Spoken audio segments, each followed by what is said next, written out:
अस्सलाम वालेकुम, नमस्कार, सत श्री अकाल, good morning, good afternoon, good evening, Hindustan ज़िंदाबाद, जय हिंद, सत्यमेव जयते। अमन का पैगाम से मैं आपका होस्ट, आपका दोस्त अशरफ अहमद, एपिसोड नंबर 837 837 लेकर आप लोगों की खिदमत में हाजिर हूँ।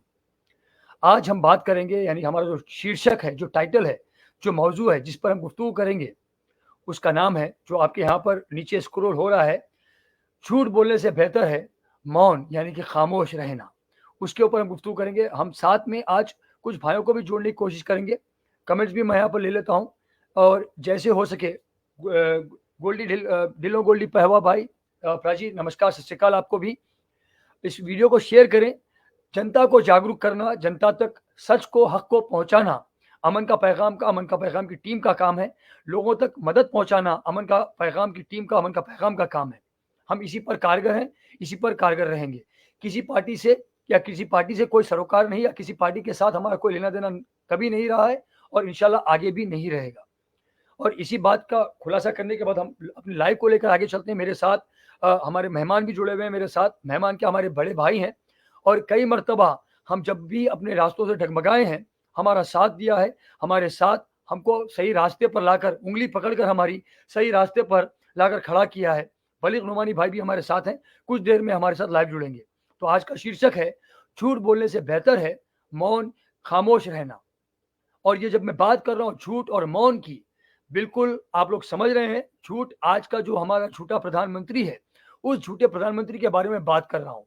दिवाकर दत्त शर्मा जी, आपको भी नमस्कार। हाय प्रमोद चेलर भाई, प्रणाम आपको भी। मैं आज के हमारे झूठे प्रधानमंत्री की बात कर रहा हूँ और उन प्रधानमंत्री की मैं बात कर रहा हूँ जिन्होंने हमारी इकोनॉमी को एक, यानी दुनिया की इकोनॉमी को एक नया टर्म दिया, मिक्स्ड इकोनॉमी का।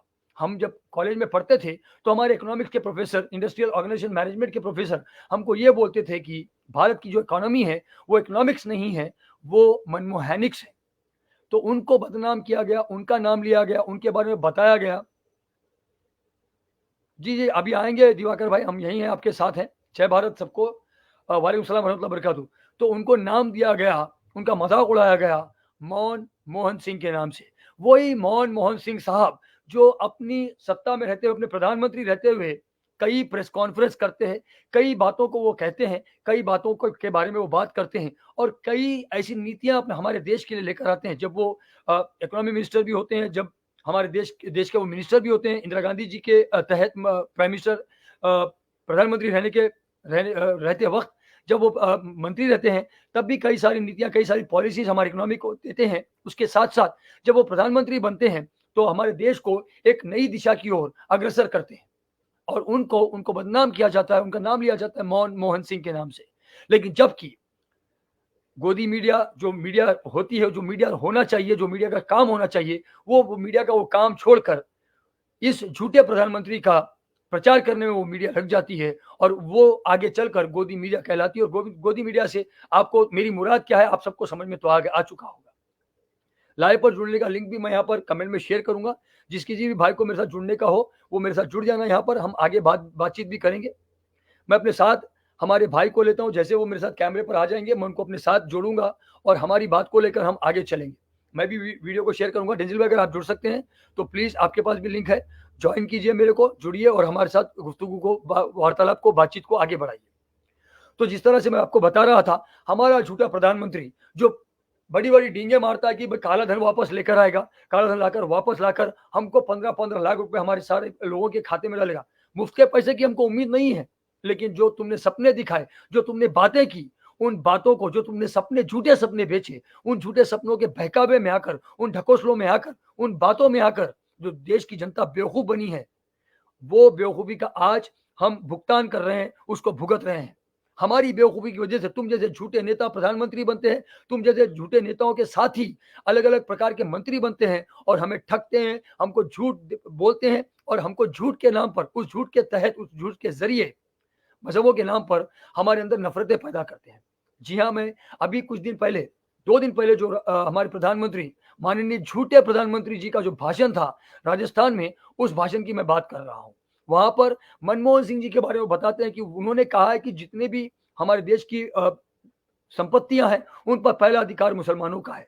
ये भाजपा वाले अपने सोशल मीडिया के जो प्रचारक हैं, उनके तहत उनका इस्तेमाल करके काट छाट कर वीडियोस को पेश कर देते हैं। मैं यहाँ पर एक डिस्क्लेमर आप सबको दे दूं कि अमन का पैगाम का कांग्रेस से या इंडिया का जो गठबंधन है, उस इंडिया के गठबंधन से कोई सरोकार नहीं है। हाँ, हमको हमारा इंडिया जो कंट्री है, जिसको हम भारत बुलाते हैं, हिंदुस्तान बुलाते हैं, उस देश से हमका हमारा सरोकार है, उस देशवासियों से हमारा सरोकार है। इस बात को आप लोगों को समझना पड़ेगा। ये झूठा प्रधानमंत्री आपको रोजगार की बातें करता है, आपको गैस प्राइसेस के बारे में, गैस सिलेंडर के प्राइसेस के बारे में झूठ आपको बोलता है। झूठ पे झूठ, झूठ पे झूठ ये बोलता जाता है। ये बोलता है काला धन आ जाएगा, डिमोनेटाइजेशन कर देता है, उसके तहत भी कितने लोगों को परेशानियां होती है, दिक्कतें होती हैं। और आप जितनी भी इनकी पॉलिसीज इंप्लीमेंट की गई है, देख लीजिए, कई लोगों की जानें हर पॉलिसी के तहत जाती हैं। डिमोनेटाइजेशन की जब मैं बात कर रहा हूँ, 187 के करीब लोगों की जानें उस समय भी गई, उस माहौल में भी गई। इस वीडियो को शेयर करिए, लोगों तक हमारी बात पहुंचना बेइंतहा जरूरी है, लोगों को याद दिलाना जरूरी है, क्योंकि कल भी मैंने बताया था, हमारे देश की जो जनता है, उस जनता की जो सोच है, जो मेमोरी है, वो बिल्कुल शॉर्ट लिव्ड और शॉर्ट टर्म्ड है। जब तक ये शॉर्ट टर्म मेमोरी चलती रहेगी, हमारा काम है कि रोजाना याद दिलाते रहें, इनको पिन पॉइंट करते रहें, इनको पिन मारते रहें, और इनको याद दिलाते हैं कि हमारे साथ क्या क्या हुआ है पिछले 10 सालों में, 2014 से लेकर 2019 तक, और 2019 से लेकर 2024 तक हमारे साथ क्या क्या हुआ है। किस तरह से मजदूर सड़कों पर, मैं आपको बोल रहा हूँ, गूज़बम्स आने मेरे जिस्म पर, किस तरह से मजदूर सड़कों पर अपने मासूम बच्चों को लेकर पैदल निकल गए थे, उनके पैरों में छाले थे। आप लोगों को याद होगा किस तरह वो अपने कंधों पर बच्चे की लाश को वो ढोकर चल रहा है, बाप अपनी आंखों से आंसू निकलने नहीं देता है, और उसकी माँ आगे चली जा रही होती ताकि माँ की हिम्मत ना टूटे चलने के लिए। किस तरह से मजदूरों को छोड़ दिया था, किस तरह से लाशें नदियों में बह रही थी, कुत्ते नोच कर जा रहे थे इंसानों की लाशों को। वो आप सब भूल गए, आप सब भूल गए, क्योंकि आपको सिर्फ और सिर्फ देश की जिम्मेदार जनता की बजाय अपने नेता, अपने जो लीडर है, उसका टॉयलेट पेपर बनना आपको पसंद है। आपको उनका पिछवाड़ा अपनी जबान से चाट कर, अपने अल्फाज से चाट कर वो पिछवाड़ा, उनकी गंदगी साफ करना पसंद है।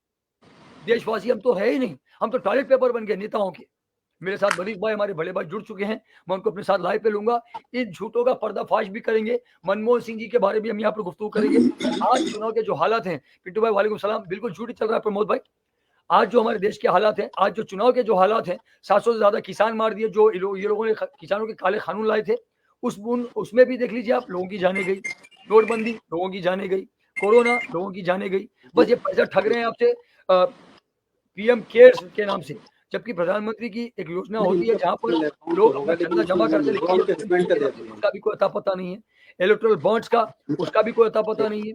और फिर वो भी झूठ बोलता है कि हम लोगों के सामने लाने के लिए, वो तो सुप्रीम कोर्ट का भला हो, सुप्रीम कोर्ट सुप्रीम कोर्ट ने ये हमारे सामने इलेक्टोरल बॉन्ड की सच्चाई को सामने उजागर कर दिया, वरना ये झूठा अपनी बात को छुपाए रखता और अपनी जेबें भर रहा होता। काले धन के नाम पे अपने जेबों में ये काला धन भर रहा होता। बोलता है आजाद है, सीबीआई आजाद है, ये भी झूठ है। इलेक्शन कमीशन आजाद है, ये भी झूठ है। सूरत में क्या हो रहा है आप लोग देख रहे हैं। बिना चुनाव के, बिना एक वोट पड़े के बीजेपी का जो कैंडिडेट होता है, उसको विजय घोषित कर दिया जाता है। आप लोग देख रहे हैं किस तरह से नागालैंड के लोग, जिन्होंने 4 लाख वोटर से जो वोट डालने से जिन्होंने इनकार कर दिया, वोट डालने नहीं गए हैं, वो लोगों ने आज भी हमारे भारत में जिम्मेदार नागरिक होने का सबूत पेश किया है। या तो वोट डालने जाए तो देश के लिए वोट डाले, या फिर जाए नहीं आप, जाए नहीं आप। सीधी सी बात है, सिंपल सा लॉजिक है। मैं पता करता हूँ भाई, शायद खलील भाई हमारे साथ जुड़ेंगे, अभी फोन पर हैं, हम उनको जोड़ता हूँ। हम ये झूठ का पर्दाफाश भी करेंगे, और मनमोहन सिंह साहब जो है हमारे पूर्व प्रधानमंत्री, माननीय पूर्व प्रधानमंत्री, उनके बारे में हम गुफ्तगू करेंगे। अगर कोई भाई मेरे साथ जुड़ना चाहता है तो मैंने कमेंट यहाँ ऊपर टाइप किया था, फिर से एक बार कमेंट यहाँ डाल देता हूँ, और स्क्रीन पे भी आपको चला दूंगा वो कमेंट, तो आप उस पर टैप करें और हमारे साथ जुड़िए। ये हमारा कमेंट है, ये हमारा लिंक है जो मैंने अभी कमेंट में भी डाला हुआ है, प्लीज डू जॉइन अस। बलीग भाई भी हमारे साथ जुड़ेंगे, दिल्ली से बलीग भाई हमारे बड़े भाई साथ हैं, और इस पर हम चर्चा करेंगे। वो राजस्थान के अपने डायस से कहता है कि भाई ये जो संपत्ति है कांग्रेस के मैनिफेस्टो, फिर एक झूठ, कांग्रेस के मैनिफेस्टो के बारे में भी झूठ की कांग्रेस के मैनिफेस्टो मुझे लिखा हुआ है कि मुसलमानों को, खासतौर से मुसलमानों को, जो ज्यादा बच्चे जिसके होंगे, उनको जो घुसपैठिया हमको बुलाता है। क्या हम लोगों ने, क्या आप लोग नहीं जानते कि किन किन लोगों ने, किस किस मजहब के लोगों ने भारतीय बनकर आजादी की लड़ाई लड़ी थी। हमको घुसपैठिया बुलाया जाता है, और फिर एक तरफ ये पलटकर मोहम्मद शमी भाई करके तारीफ करता है कि शमी भाई ने मतलब हमारे देश का नाम उजागर किया है, और दूसरी तरफ मुसलमानों को इस तरह बोलता है, या तो शमी को घुसपैठिया बोल दो या फिर हम सबको भाई करके बुला लो। साथ बोलता है कि देश की सारी 140 करोड़ जनता हमारा परिवार है और परिवार के साथ ये सलूक किया जाता है, ये बातें की जाती हैं। बलीग भाई फ्री हो गए हैं, बलीग भाई को मैं अपने साथ जोड़ता हूँ, फिर हम अपनी बात को आगे बढ़ाएंगे बलीग भाई के साथ।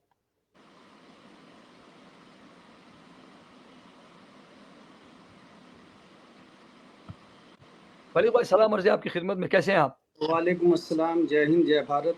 मैं जय हिंद जी। अल्हम्दुलिल्लाह ठीक हूँ। और इलेक्शन का माहौल है तो और ज़्यादा ठीक है, क्योंकि इस टाइम ठीक रहना होगा, लोगों तक अपनी बात पहुँचानी होगी। तो अल्हम्दुलिल्लाह सब खैर है। आप बताइए, खैरियत से हैं? बढ़िया बलीग भाई, अल्लाह का फजल करम है, आप लोगों की दुआएं हैं।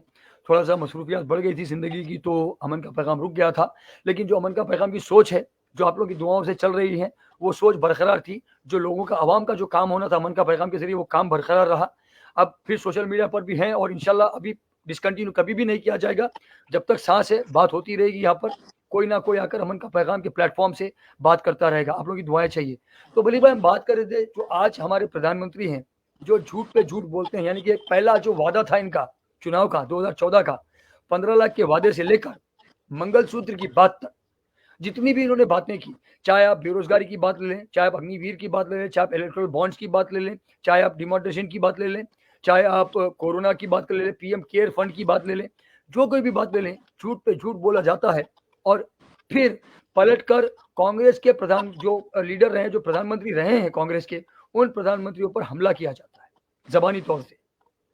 तो इसके ऊपर थोड़ी रोशनी, क्योंकि हाँ, आप सियासत से वाबस्ता रहे हैं लंबे अरसे से, और आगे भी आप वाबस्ता रहेंगे। तो आप अपने सियासी जो आपकी जो सूझबूझ जब से रही है, जब से आपने प्रधानमंत्रियों को देखा है हमारे देश के, तब से लेकर अब तक, इतने झूठ बोलने वाले प्रधानमंत्री, अगर कुछ प्रधानमंत्रियों ने झूठ बोला है तो वो किस लेवल का झूठ बोला है, और आज जो हमारे प्रधानमंत्री झूठ बोल रहे हैं वो किस लेवल का है? देखिए, अशरफ भाई और यहाँ पे जितने भी साथी बैठे हुए हैं, मुझे अच्छी तरह याद है कि शुरुआती दौर में जब प्राइम मिनिस्टर मोदी बने थे, तो चंद महीनों के बाद ही उनके बारे में एक चीज़ बहुत मशहूर हुई थी कि ये फेंकते बहुत हैं। और उसके चंद ही महीने बाद एक 15 लाख वाला जो स्टेटमेंट जो उनका था कि हर किसी के अकाउंट में 15 लाख रुपए आएंगे, उसके बारे में हमारे जो गृह मंत्री हैं शाह साहब, उन्होंने ये कहा एक जुमला था। तो ये जुमला हो या फेंकना हो, ये सब झूठ की कैटेगरी में आता है। लेकिन इस बार जो प्रधानमंत्री ने किया, देखिए हम आपस में क्या बात करते हैं वो इतना मैटर नहीं करता, लेकिन जब हम लाइव में बैठ के बात करते हैं तो दिस मीन्स कि पूरा देश जहाँ तक हमारी बात पहुँच रही है वो सुनता है उसे। हो सकता है हमारे फॉलोवर्स कम हो, हमारी रीच ज़्यादा ना हो, लेकिन जहाँ जहाँ तक बात पहुँचती है उन्हें ये बेशक पता लग जाता है कि यह आदमी जो कह रहा है सच है या झूठ है।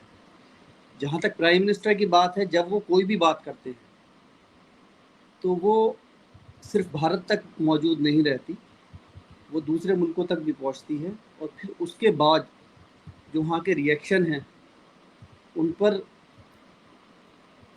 उसका प्रभाव जो है खाली प्राइम मिनिस्टर के बात पे नहीं पड़ता कि ये झूठ बोल रहे हैं या क्या बात कह रहे हैं, पूरे मुल्क पे पड़ता है।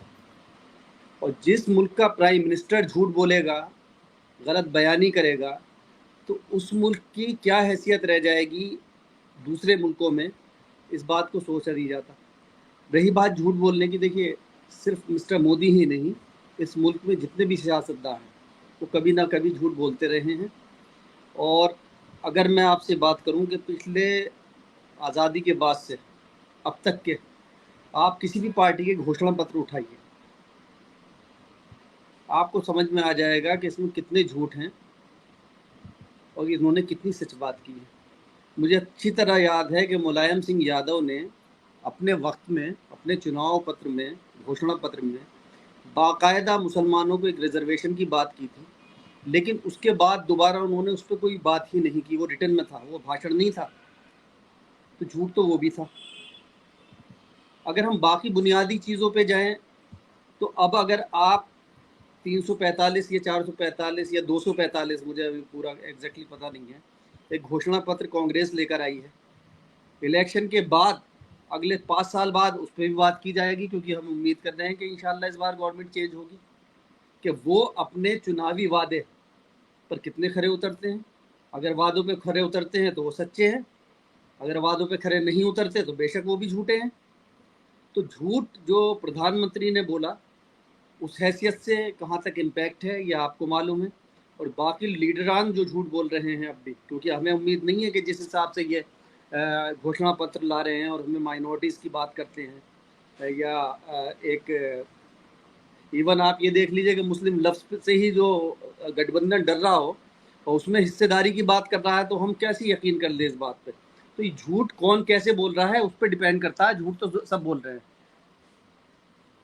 जी, लेकिन जो प्रधानमंत्री हमारे देश के आज खास तौर से 2014 से हम देख रहे हैं कि आपने जिन भी नेताओं की बात की है, उन नेताओं ने मतलब हर बात झूठ नहीं बोली। ये बंदे के मुँह से सिर्फ झूठ ही झूठ टपकता है, झूठ के सिवा कुछ नहीं टपकता है। ये बंदा कभी पढ़ा लिखा नहीं रहता है, कभी फिर एमए हो जाता है, फिर बीए हो जाता है, फिर उसके बाद में 35 साल भीख मांग के भी खाता है, फिर ये डिजिटल कैमरा भी चलाता है, फिर ये ईमेल भी भेजता है, फिर उसके बाद में ये 2 करोड़ रोजगार की बात करता है, डिमोज काला धन इतना आ गया, वो सारी बातें। मतलब झूठ पे जब मुंह खोलता है सिर्फ झूठ टपकता है। दूसरे ने देखिए, सियासत में अगर आप एक लीडर हैं, आपको किसी ना किसी तरीके से जनता से, आवाम से पीछा छुड़ाने के लिए कुछ बातें आपको झूठ बोलनी ही पड़ेगी। इसीलिए मैंने कल जो बात कही थी, आपने गौर किया होगा कि मैंने एक बात कही कि आप उस कैंडिडेट को वोट करें, भले ही वो भाजपा का क्यों ना हो।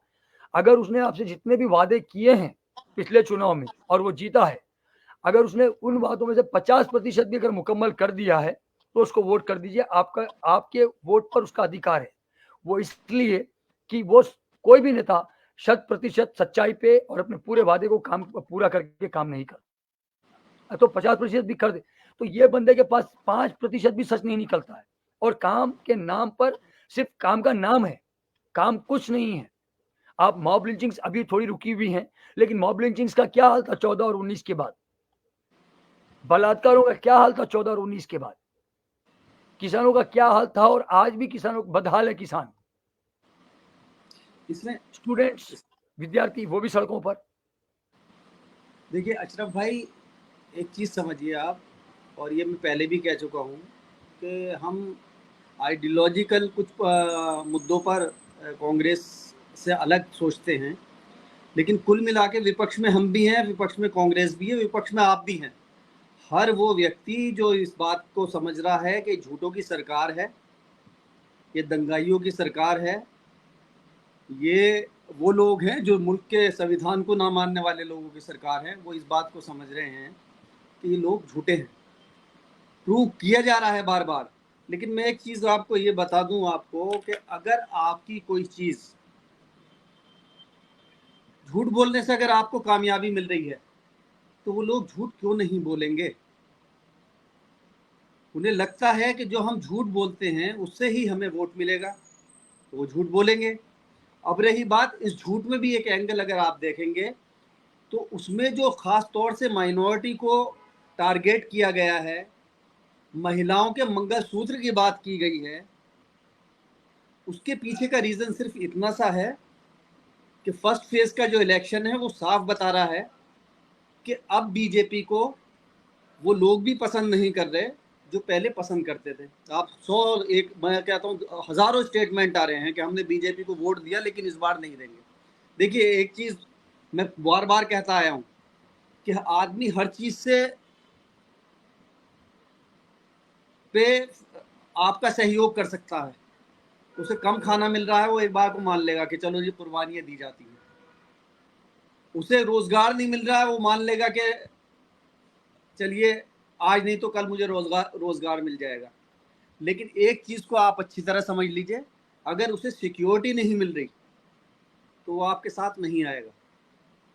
आप ये समझ रहे हैं कि आप मॉब लिंचिंग को इग्नोर करके या दंगों को इग्नोर करके एक तबके को परेशान करके अपने साथ अपने वोटर बढ़ा लेंगे, तो ये पॉसिबल नहीं है। मैं कह रहा हूँ आप 1000 माइनॉरिटी के लोगों को परेशान कर दीजिए, लेकिन अगर 5 भी मेजॉरिटी के लोग परेशान होते हैं तो उसका भी कोई अच्छा असर नहीं जाता।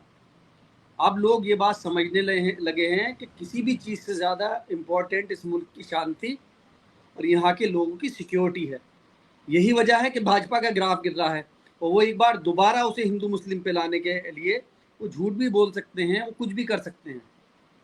भाई पुलवामा अटैक के बारे में अगर कहा जाए तो आज तक उस पर कोई भी स्टेटमेंट देने के लिए तैयार नहीं है, और पुलवामा का इल्ज़ाम किस ने लगाया? जो इनके ही पार्टी के थे। सत्यपाल मलिक जी को कौन नहीं जानता, लेकिन आज तक उसका जवाब नहीं दिया जा रहा। तो इस हद तक अगर सियासत में वोट बैंक के लिए काम किया जा सकता है, तो मैं समझता हूँ झूठ बोलना या इस तरह की बातें करना कोई ज़्यादा इम्पोर्टेंट बात है नहीं।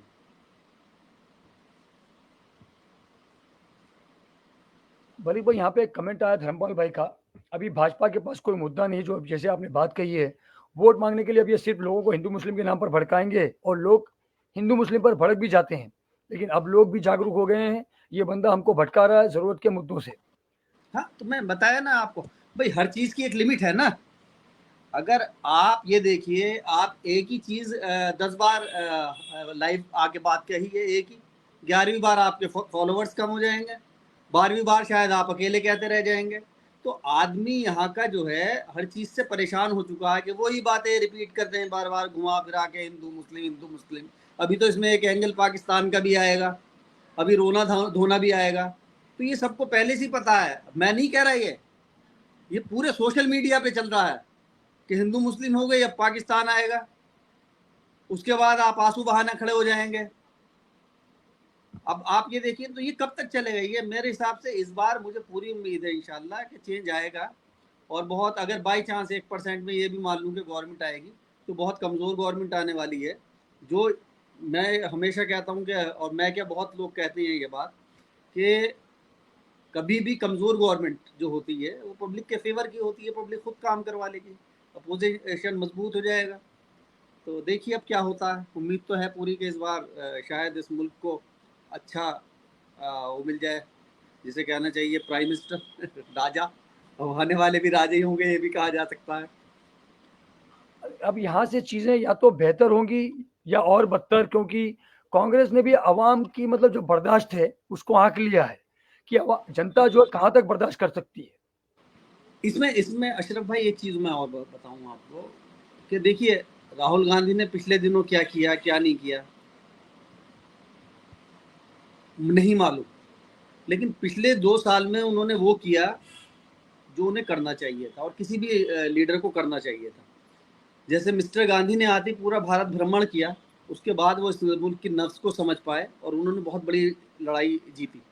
हम तो ये मानते हैं कि उन्होंने बाकी लोगों के साथ मिलके, उलेमाओं के साथ मिलके, डॉक्टर अंबेडकर के साथ मिलके, अब्दुल कलाम साहब के साथ मिलके, आज़ाद साहब के साथ मिलके इस लड़ाई को जीता। ये काम मिस्टर राहुल गांधी ने भी किया कि उन्होंने जो ये पद यात्राएँ की हैं, न्याय यात्राएँ की हैं, उससे कुछ किया या ना किया, वो पब्लिक के बहुत करीब पहुंचे, मुद्दों के बहुत करीब पहुंचे, जमीन की हकीकत को समझा उन्होंने। बेशक। अब किसी भी स्टेट में कोई भी बलीग नौमानी या अशरफ उन्हें फ़ोन करके ये नहीं कह सकता कि आपकी स्थिति यहाँ पे ऐसी है, क्योंकि उन्हें पता है कि मैं उस स्टेट में गया हूँ, मैं वहाँ के लोगों को मिला हूँ, और ये जो बात कह रहे हैं और उस बात में क्या फ़र्क है। तो अब बरगलाया नहीं जा सकता, आप कमरों में बैठ के आप रिपोर्ट बना के पेश नहीं कर सकते, और यही कहीं ना कहीं कांग्रेस को फ़ायदा पहुंचा रही है। आप जहाँ पे भी गठबंधन का कांग्रेस के कैंडिडेट हैं, आपके उनके वोट बैंक से आपको पता लगेगा कि कहीं ना कहीं उन्हें फ़ायदा हो रहा है। और इवन अगर मैं ये बात कहूँ कि मुरादाबाद में जो रुचि वीरा हैं, जिनके पूरे चांस है जीतने के, समाजवादी पार्टी के कैंडिडेट हैं, उन्हें कहीं ना कहीं समाजवादियों से ज़्यादा कांग्रेस के समर्थकों ने वोट दिया है, जबकि बहुत सारे मामलात थे वहाँ पे, उसके बावजूद वोटिंग की है उनके फेवर में, और इंशाल्लाह आप देखिएगा रिजल्ट बहुत अच्छा आने वाला है वहाँ से। तो भले भाई देखिए, जब गठबंधन की लोग बात करते हैं, नेता लोग, तो जो जनता होती है, मेरे ख्याल से जनता को ये समझ में आता होगा कि चलो ठीक है, पिछली मरतबा भाजपा को मिसाल के तौर पे 60,000 वोट आए थे, कांग्रेस को 40 आए थे और समाजवादी पार्टी को 30 आए थे, तो अभी ये 30 और 40 मिलकर 70 हो जाएंगे, तो 60 को हरा देंगे।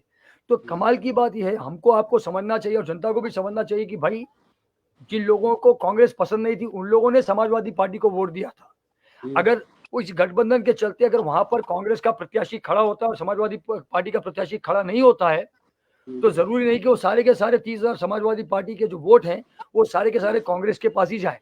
हो सकता है कांग्रेस इस बार 55 तक पहुंचे मगर 60 ना पहुंच पाए। भाजपा के तो 60 के 60 रहेंगे, वो बढ़ सकते हैं। देखिए ऐसा है, आप एक चीज़ को समझ लीजिए, आप भाजपा का जब वोट बैंक आया है, जब भाजपा जीती है, जब समाजवादी का अपना कैंडिडेट था, कांग्रेस का अपना कैंडिडेट था। अब कोई भी चुनाव है वो भाजपा अगेंस्ट XYZ जो भी है, जहाँ पे जो मजबूत है, 1-on-1 होगा। ये वो है भाजपा से है, क्योंकि भाजपा बड़ी पार्टी है, बड़ी पार्टी है, वहाँ पे MPs भी हैं उसके, और अदरवाइज सेंट्रल में गवर्नमेंट ही उनकी बननी है, तो इलेक्शन तो भाजपा से है। लेकिन यहाँ पे इस बार सबसे अच्छी बात यह है कि जहाँ पे BSP ने भी अपना कैंडिडेट उतारा है और लोगों को लगा है कि BSP का कैंडिडेट रेस में नहीं है, वहाँ पे BSP को इग्नोरेंस मिली है और अगेंस्ट BJP जो भी मजबूत कैंडिडेट है उसके फेवर में वोटिंग हुई है। और बहुत सी जगह पे शायद एक आध जगह ऐसा भी महसूस किया गया, अगर मैं नगीना की बात करूं, कि गठबंधन से हटके भी लोगों ने उस आदमी को वोट किया, उसकी तरफ रुझान दिखाया जो BJP से फाइट ले रहा था। मैं बेशक आज़ाद की बात कर रहा हूँ, वहाँ पे नगीना में उनकी तरफ। इधर अगर आप देखेंगे मुजफ्फरनगर साइड में, तो इकरा हसन को जो लोग ये समझते थे कि वहाँ पर मुजफ्फरनगर में जातिवाद को फैला के या आप सांप्रदायिकता फैलाकर वोट बैंक अपनी तरफ लेकर आएंगे, वहाँ के जाट और नॉन मुस्लिम्स ने बहुत बड़ी तादाद में इकरा हसन को वोट दिया।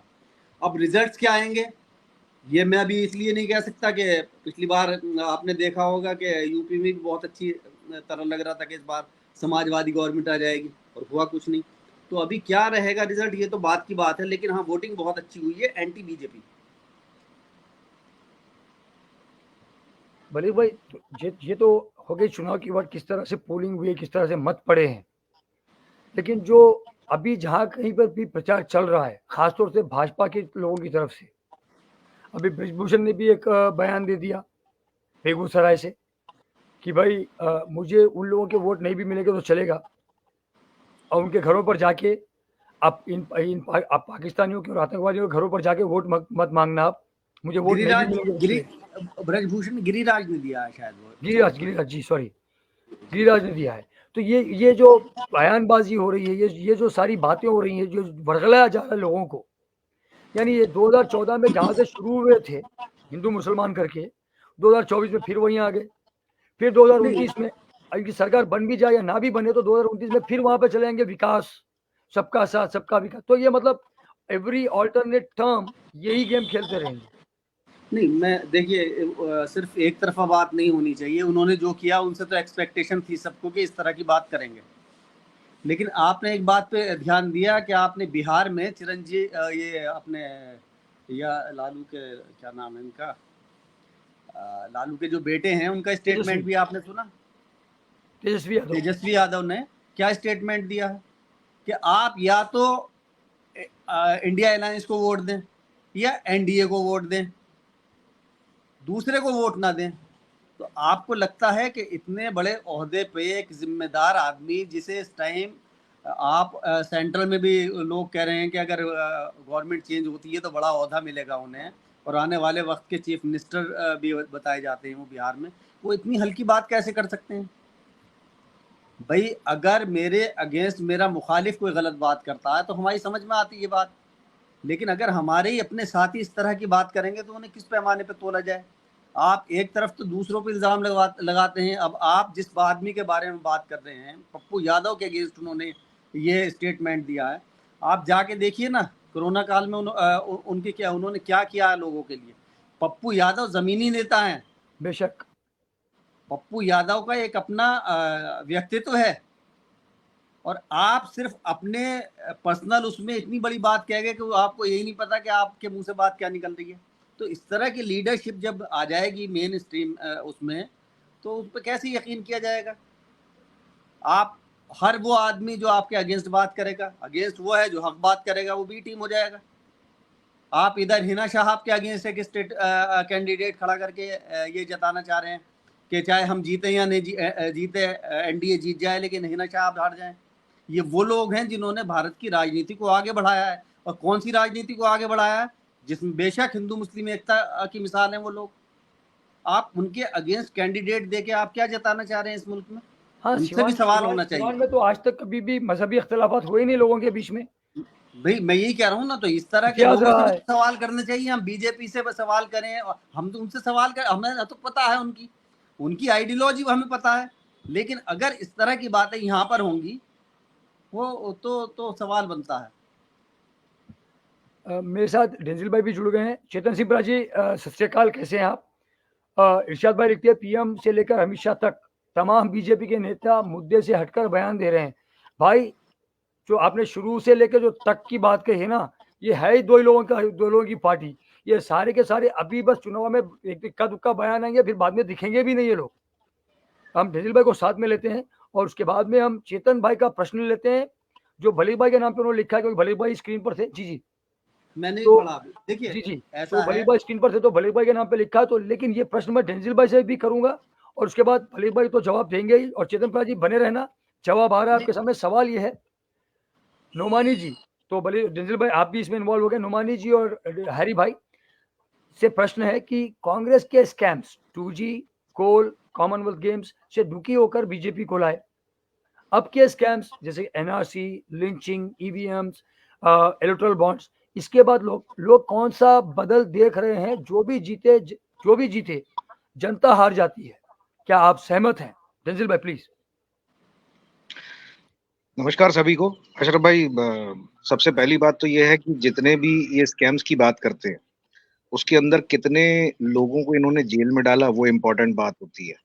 क्योंकि आज तक जितने भी स्कैम्स हुए हैं उसमें सिर्फ जो बदले की राजनीति के लिए, जो शॉर्ट टर्म फायदा लेने के लिए जिस तरीके से लोगों को, अभी जैसे केजरीवाल को अंदर किया है और दूसरे लोग 2-3 साल से, मनीष सिसोदिया अंदर है, मेरे ख्याल से शायद अभी तक कुछ ये सबूत पेश ही नहीं कर पाए कि किस तरीके से, किस कारण से इनको अंदर किया गया। और जितने 10 साल 15 साल पुराने स्कैम्स का ये जिक्र करते हैं कि ये किए गए, तो सबसे पहली बात तो ये है कि वो उस समय पे उनको उजागर होने के लिए एक प्रोविजन था, तो वो उजागर हो पाए। अभी तो पॉसिबिलिटी नहीं दिख रही उस चीज की। हम चाहे बात करें आरटीआई की या किसी और चीज की जिसके द्वारा कोई स्कैम उजागर हो पाए, तो इनको हटाना एक अलग चीज हो गई है। और मेरे हिसाब से सबसे हटाना तो है, ये तो तय है। क्योंकि अगर हम चाहते हैं कि एक अच्छा मजबूत लोकतंत्र बने तो इस सरकार का जाना जरूरी है। दूसरी चीज ये है, जो जनता है उसने अपना रुझान जमीनी स्तर पे तो दिखा दिया है कि हमें इस सरकार को गिराना है, हम इसके पक्ष में नहीं है। जो आदमी ने वोट देता था वो भी अब मना कर रहा है। बलीग जी ने बहुत अच्छी बात बोली, लेकिन लेकिन रिश्तेदारी वाले वोट इनके पक्के हैं, जो गिरेंगे ही गिरेंगे। क्योंकि कुछ लोगों की ऐसी मजबूरियां हैं जिसके कारण उनको वोट देने ही पड़ेंगे, और वो देने ही पड़ेंगे। क्योंकि बूथ लेवल तक मैं खुद जो महसूस कर पा रहा हूँ मेरे आसपास, इन्होंने बहुत गहराई तक जाकर वोटरों को पकड़ के रखा हुआ है। जैसे बूथ बूथ प्रभारी हो गया, उसने वार्डों के अंदर जिस तरीके से सेंधमारी की हुई है, तो ये हम मान सकते हैं, इसको हल्के में नहीं ले सकते कि इन्होंने काम नहीं किया है। धनबल है, हर चीज इनके हाथ में है, तो इन्होंने तरीके से उसको कैप्चर करके रखा हुआ है। और रही बात घोटालों की, तो घोटाले उजागर अगर होते भी हैं तो कांग्रेस अगर सत्ता में आती है या विपक्ष आता है, वो कितना सीरियसली लेकर इनके लिए, इनके विरुद्ध कार्रवाई करता है। क्योंकि 10 साल में हमने देखा है कोई भी ऐसा कांग्रेसी हमने जेल के अंदर नहीं देखा किसी। जो बलीग भाई जो बोल रहे हैं, मैं उस चीज में ये चीज ऐड करूंगा कि कांग्रेस हो या बीजेपी हो, ये हाथ मिला के चलने वाले लोग हैं। बस ये है कि थोड़ा सा वो प्रेशर कुकर की जो सीटी होती है ना, उसको कंट्रोल में रखते हैं ये लोग, कि जरूरत से ज्यादा नहीं बच जाए, नहीं तो कल को ये हमारी बजा देंगे सीटी। जी अशरफ भाई। अरे भाई जी। देखिए अशरफ भाई, आपने सवाल किया और मेरे भाई ने यहाँ पे सवाल चेतन किया भाई ये जी। कि स्कैम्स के बारे में, चेतन भाई ने। स्कैम्स होना और स्कैम्स बना देना दोनों अलग चीज़ें हैं।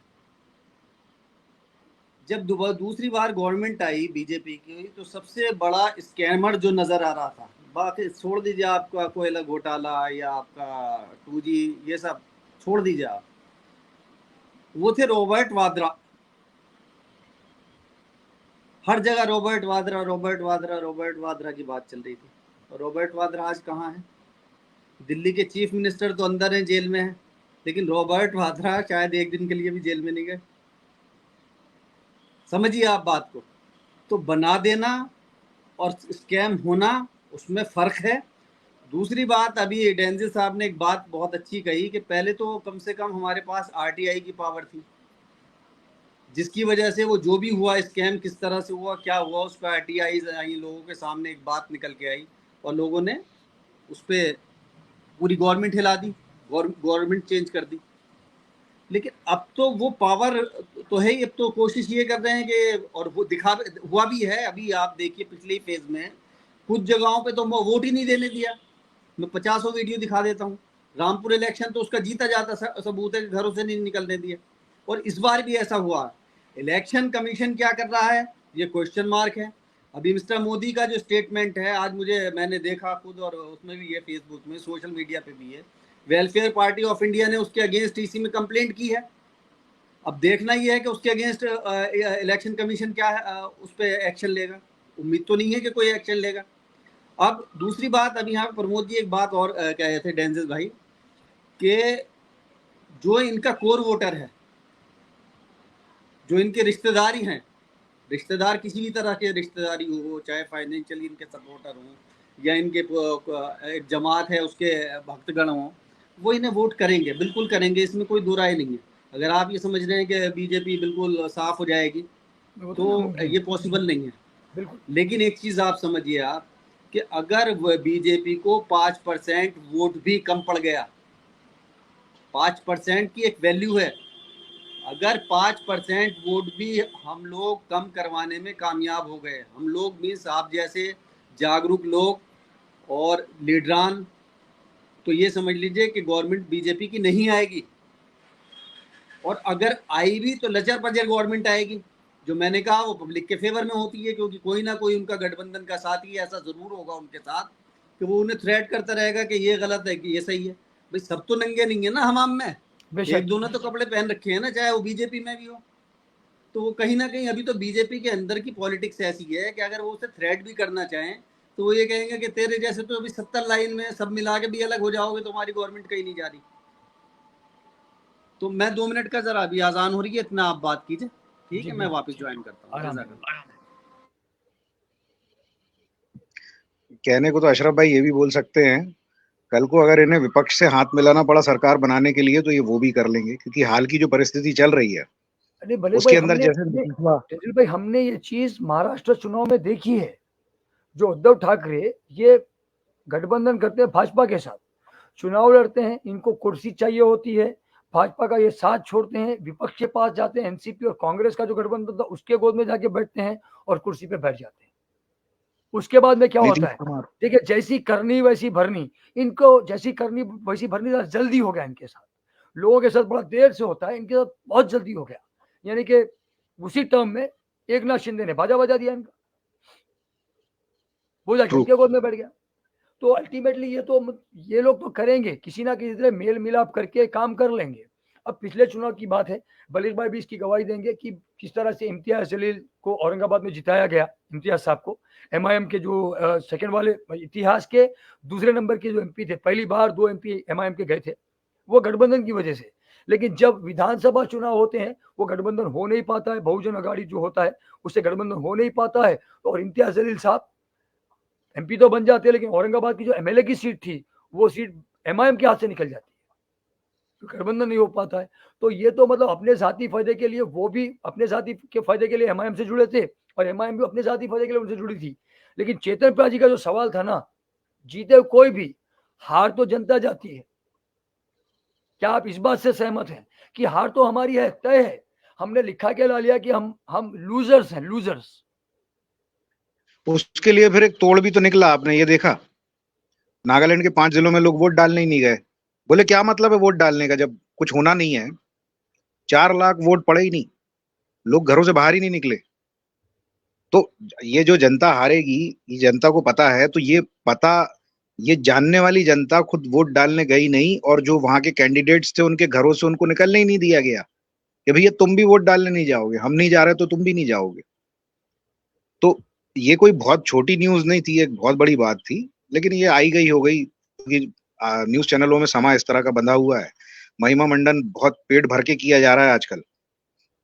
डेंजिल भाई, एक छोटी सी बात बताऊं मैं आपको, ये विडंबना है, तकलीफ की बात है कि जैसे आपने कहा कि बहुत सारे न्यूज़ चैनल्स में आई गई होगी, और बहुत सारे न्यूज़ चैनल में तो उसका जिक्र भी नहीं किया गया होगा, खुद ही मीडिया नहीं स्पेसिफिकली किया, जो नहीं 24 किया। घंटे हमारे घरों में टीवी में चलता है। लेकिन रवीश कुमार जैसे पत्रकार, अभिसार शर्मा जैसे पत्रकार, अजीत अंजुम हैं, प्रसून बाजपेयी हैं, इन जैसे पत्रकारों ने इसका जिक्र किया। लेकिन आपको मैं जी। मतलब अफसोसनाक बात बताता हूँ, विडंबना वाली बात बताता हूँ कि हमारे देश की जनता को नागालैंड से, सिक्किम से, त्रिपुरा से, मणिपुर से, मेघालय से कोई सरोकार नहीं है भाई, कोई सरोकार एक नहीं दो है। सीट है, एक दो सीट है, क्या कर लेंगे? नहीं, एक अरे दो सीट है। नहीं, सीटों को तो छोड़ दीजिए, चुनावों के एतबार से तो छोड़ दीजिए, वहां की जनता के बारे में भी कोई सरोकार नहीं है। नहीं है, नहीं है, हकीकत यही है, ये बड़े दुख की बात नहीं। है। हम बोलेंगे कश्मीर हमारा, कश्मीर हमारा, कश्मीरों से कोई सरोकार नहीं। नॉर्थ ईस्ट हमारा, नॉर्थ ईस्ट हमारा, नॉर्थ ईस्ट से कोई सरोकार नहीं। बोले असम में घुसपैठी आ रहे बांग्लादेश से, मगर असमियों से, जो हमारे असम के भारतीय हैं, उनसे कोई सरोकार नहीं। तो ये तो विडंबना है हमारे देश की, हम एक में एक नहीं है। मॉरल ऑफ द स्टोरी भैया सिर्फ इतनी सी है कि जिसने इस पार्टी का विरोध किया, चाहे वो किसी भी राज्य से हो, वो एंटी नेशनल है, वो बाहरी लोगों से फंड लेने वाला आदमी है। सिर्फ इतना बोलना है, खत्म। ऐसे ऐसे पढ़े लोग हैं जो मिलिट्री आर्मी से रिटायर्ड लोग हैं, आज वो गाली किसको दे रहे हैं? कांग्रेस को। मैंने एक दिन एक व्यक्ति को बोला, बलीग भाई ज्वाइन हो गए, मैं अपनी बात को रखता हूँ। बलीग भाई, आपने कई ऐसे लोगों को भी देखा होगा जो फौज से रिटायर हैं, तीनों डिपार्टमेंट से रिटायर हुए होंगे, चारों से। उसके बाद में आज वो देखते होंगे वो मौजूदा सरकार के महिमा मंडन में लगे रहते हैं। अब बड़े कमाल की चीज है कि 2006 में पेंशन्स बंद हो गई। अभी पेंशन के लिए रोड पे चिल्ला रहे हैं, जा रहे हैं कि हमारा वो पुराना ओआरओपी बहाल करो। आप उस सरकार को गाली दे रहे हो जिस सरकार ने आपको पेंशन उस समय करके दी थी, और इस सरकार को गाली देने में आपका हाजमा खराब हो रहा है। उससे आप डिमांड क्यों नहीं कर पा रहे हो कि भैया, और प्रॉब्लम क्या है कि उस समय उनकी ज्वाइनिंग थी, आज वो रिटायर हो गए तो पेंशन खा रहे हैं, मजे में है। लेकिन जो आज हैं उनके लिए कौन बोलने आएगा? उनके लिए डबल स्टैंडर्ड हो जाता।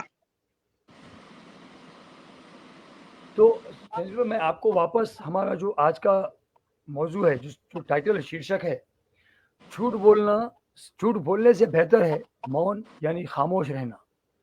और जिस तरह से हमारे पूर्व प्रधानमंत्री को अभी भी छुड़ाया जाता है, अभी भी छिड़ाया जाता है, उन्हीं की वीडियो को काट छाट कर ये बताया जा रहा है कि भाई ये जो देश की जो संपत्ति है, उन सारी चीज़ों पर सिर्फ माइनॉरिटीज़ का और स्पेसिफिकली मुसलमानों का अधिकार है, ये उन्होंने बोला है। मतलब वो पहले तो कुछ बोलते नहीं थे, और जो बोला है तो इनको खल गई है।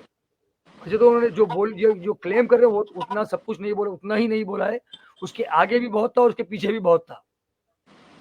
जब ये बोलते नहीं है तो वो खलता है, अब बोल रहे हैं तो उसमें से एक पीस निकाल के उसको लगा दिया। तो अब हमारे जो नेता, जो हमारे प्रधानमंत्री हैं, झूठ पे झूठ, जैसे मैंने क्लिप से शुरू में बात की थी, 2014 के पहले वादे से लेकर अभी राजस्थान की अपनी जो रैली में वो बोलते हैं बात को, मंगलसूत्र की बात को, कांग्रेस के घोषणा पत्र का नाम लेते हैं। कांग्रेस के घोषणा पत्र में ना मंगलसूत्र का जिक्र है, ना किसी की संपत्ति लेकर मुसलमानों में बांटने का जिक्र है, ना मुसलमान घुसपैठिए हैं। तो ये झूठ कब तक चलेगा? और इस झूठ के सहारे सत्ता इनको जनता कब तक देती रहेगी? ये कब तक बनाते रहेंगे वो छोड़िए आप। ये तो अगर इनको वोट नहीं भी पड़ेंगे ना, 4 सीटें भी आएंगी, तो इनसे उनसे हाथ मिला के, हाथ पैर जोड़ के, इनका इतना पैसा है, एमएलए एमपी खरीद के वो अपनी सीट बना लेंगे, आ जाएंगे। लेकिन जनता झूठ कब तक बर्दाश्त करेगी? और झूठ पे बर्दाश्त करके, उसको यकीन करके कब तक वोट डालकर बेवकूफ हम बनते रहेंगे? सबसे बड़ा सवाल ये है, हमको ये समझना है। देखिए मलिक भाई जी। अशरफ भाई, ये जो अभी बात, मैंने तो अपनी उस बारे में बात कह दी, मैं कुछ बात यहाँ पे वापस इसलिए आया हूँ 2 मिनट के लिए कि वो बात अधूरी रह गई थी। जी। अभी आपने कहा ना कि जनता तो फिर भी हार जाती है, ये बिल्कुल गलत उल्टा स्टेटमेंट है। देखिए, जनता हमेशा जीती है। जनता ने जिसे पसंद नहीं किया उसने सियासत में वोट देकर उसे गद्दी पे से हटाया है।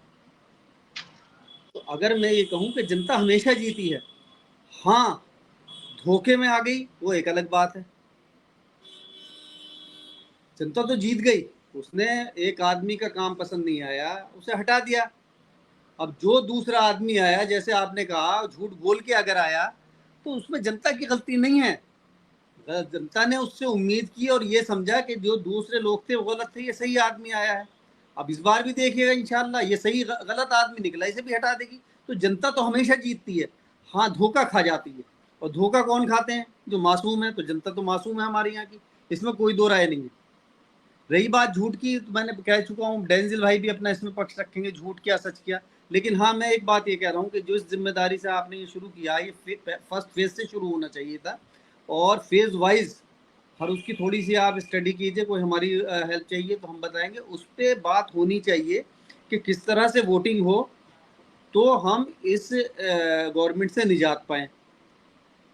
थोड़ी सी स्टडी करनी पड़ेगी, बहुत ज़्यादा सीट्स पे नहीं हो रहा है। 7 फेज में है तो एक साथ पूरे मुल्क में तो इलेक्शन हो नहीं रहा है।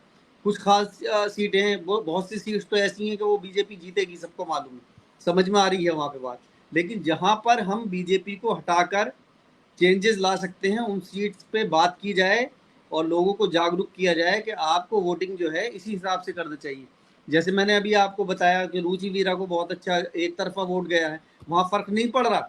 वहाँ पे सीधी सी बात यह है कि एंटी बीजेपी जो मजबूत है उसे वोट दे दीजिए आप, और ये कमाल हो रहा है।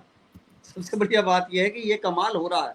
इस बार कोई ये नहीं कह सकता कि किसी ने जी आके बीच में भांजी मार दी और वोट काट लिया। तो ये हो सकता है कि मार्जिन बहुत ज़्यादा ना हो, लेकिन इंशाल्लाह एक तरफ वोटिंग से फ़ायदा ज़रूर होगा। मुझे अब इजाज़त दे दीजिए, ज़रा मैं नमाज़ पढ़ के वापस आऊँगा, अगर आप हुए तो दोबारा ज्वाइन करूँगा। नहीं, अभी ख़त्म करते हैं भलीफ भाई, इंशाल्लाह फिर कल भी जुड़ेंगे हम। अब तो अमन का पैगाम चलता रहेगा।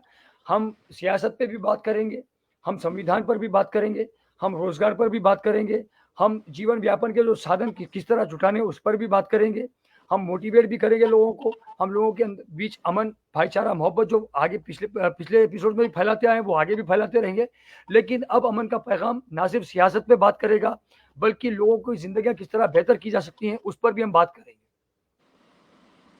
एक अभी हमने क्योंकि हम लोगों ने कुछ मिलके एक और फ्रंट भी बनाया हुआ है जो गैर राजनीतिक है, उसमें हम लोगों ने बैठ के बात की है और हमने अपना एक घोषणा पत्र लेके आ रहे हैं जो हमारी डिमांड्स हैं माइनॉरिटी को लेकर।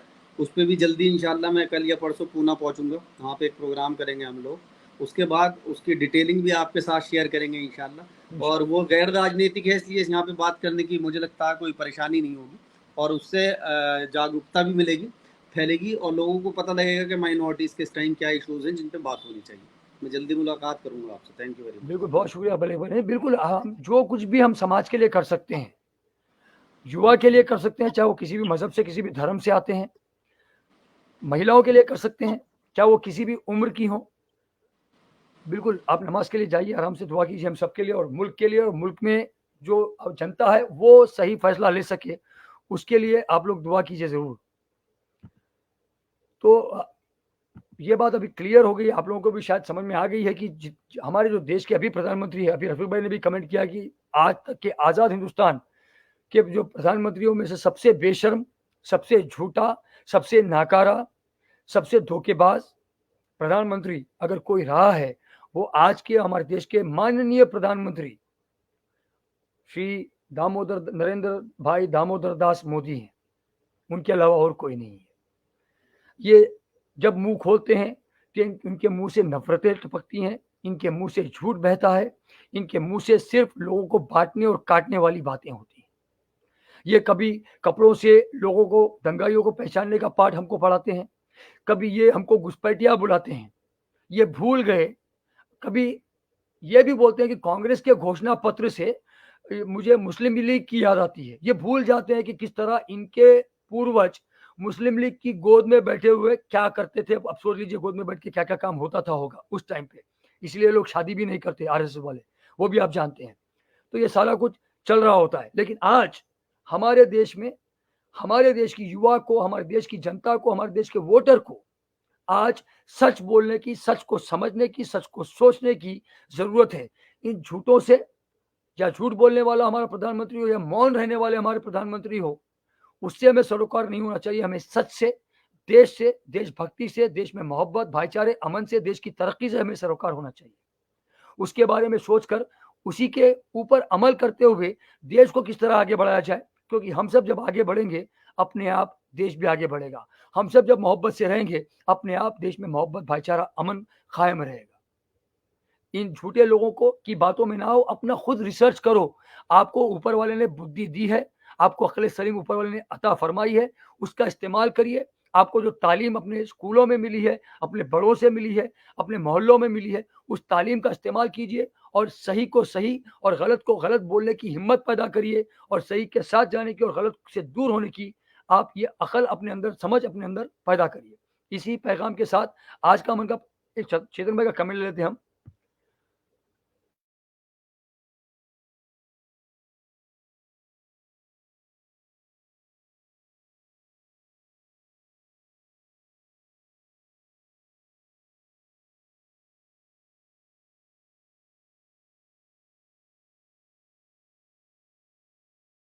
चेतन ब्रा जी का यहाँ पे शो कर देते हैं उसको कमेंट। तो मैं ले लेता हूँ कमेंट। लोगों की ज़िंदगी कैसे बेहतर की जा सकती है, ये आपको टॉपिक अच्छा लगा, इस बारे में ज़रूर सुनना चाहेंगे। बिल्कुल चेतन ब्रा जी, हमारा तो काम ही है यहाँ पर आके बात करें। सिर्फ सियासत की बात ही नहीं होगी यहाँ पर, राजनीति की बात ही नहीं होगी यहाँ पे, समाज की बात होगी, महिलाओं के उत्पीड़न को रोकने की बात होगी, युवाओं को किस तरह से सही राह दिखाई जाए उससे बात होगी, ड्रग्स का जो नशा है उस नशे से, शराब का जो नशा है उस नशे से किस तरह से उनको दूर किया जाए, तरक्की की राह पर अपने परिवार की के तरफ उनकी जो जिम्मेदारी है उसका एहसास उनको कराया जाए। उन सब चीज़ों पर यहाँ पर हमको बात करनी चाहिए। हम जब अमन का पैगाम की बात करते हैं तो अमन सिर्फ समाज पर, यानी देश में जो नफरतें हैं, सांप्रदायिक नफरतें, उसकी बात नहीं है। अमन हमारे परिवारों में हो, अमन हमारी जिंदगियों में हो, खुशहाली हमारी जिंदगियों में हो, उसका काम है। तो इसी पैगाम के साथ आज का मन का पैगाम का हम एपिसोड यहीं पर खत्म करते हैं। इंशाल्लाह कल आपसे नए विषय, नए टॉपिक के साथ में 838वें एपिसोड में मुलाकात करेंगे।